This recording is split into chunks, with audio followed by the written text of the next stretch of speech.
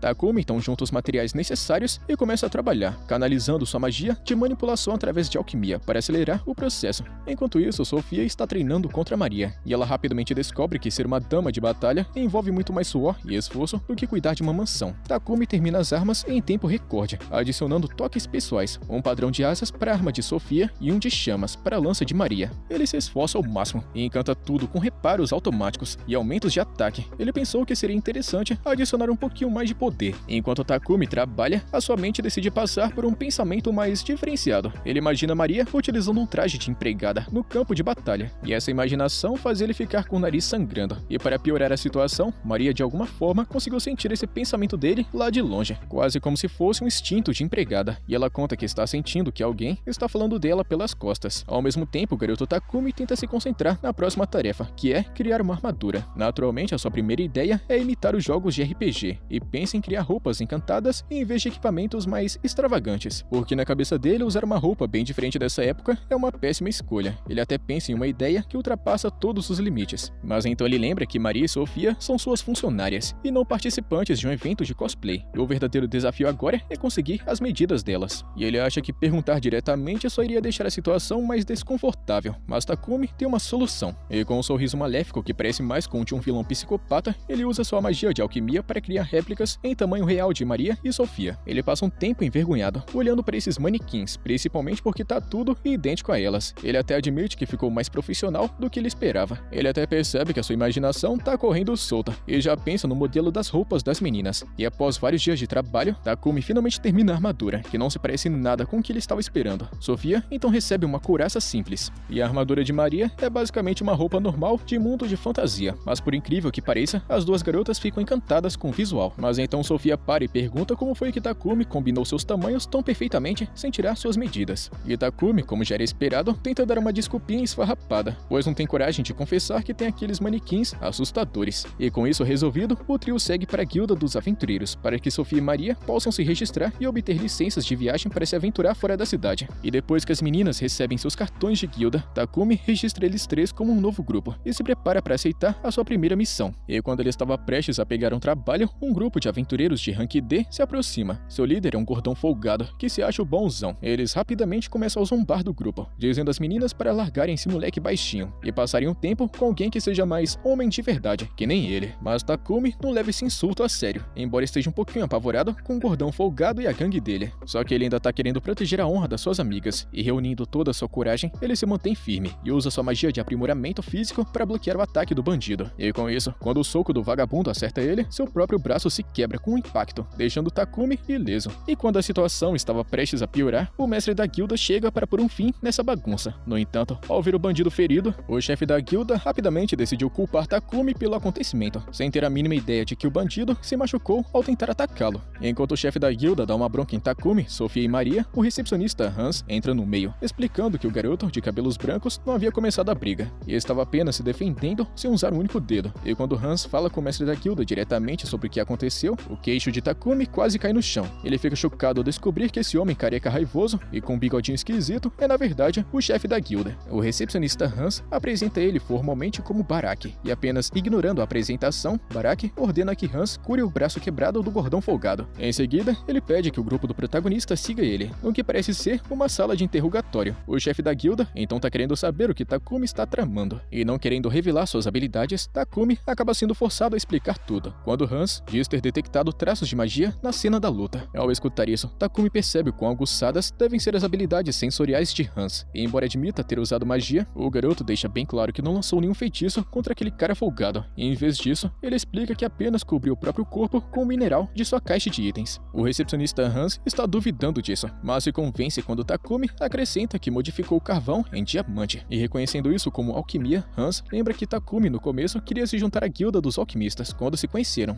E ignorando a conversa sobre magia, Baraki muda a conversa para as mulheres do grupo de Takumi, e quando Sofia e Maria confirmam que são suas companheiras de grupo, Hans sugere promover Takumi ao rank D, para impedir mais confusões e piadinhas dos outros aventureiros. Baraki então concorda, sabendo que isso pode evitar mais conflitos como esse que aconteceu agora há pouco. No entanto, como Sofia e Maria tinham acabado de se juntar à guilda naquele dia, Hans decidiu dar a elas algumas missões especiais para ajudá-las a subir de nível mais rapidamente. Afinal de contas, subir de nível faria delas muito melhores na missão de proteger o seu mestre, e as garotas aceitaram muito ansiosas para esse trabalho. E é com isso, rapaziada, que a gente chega no final de mais uma parte, que a continuação já sabe, né? Deixa sua inscrição e seu likezão. Tamo junto, mano. Até a próxima.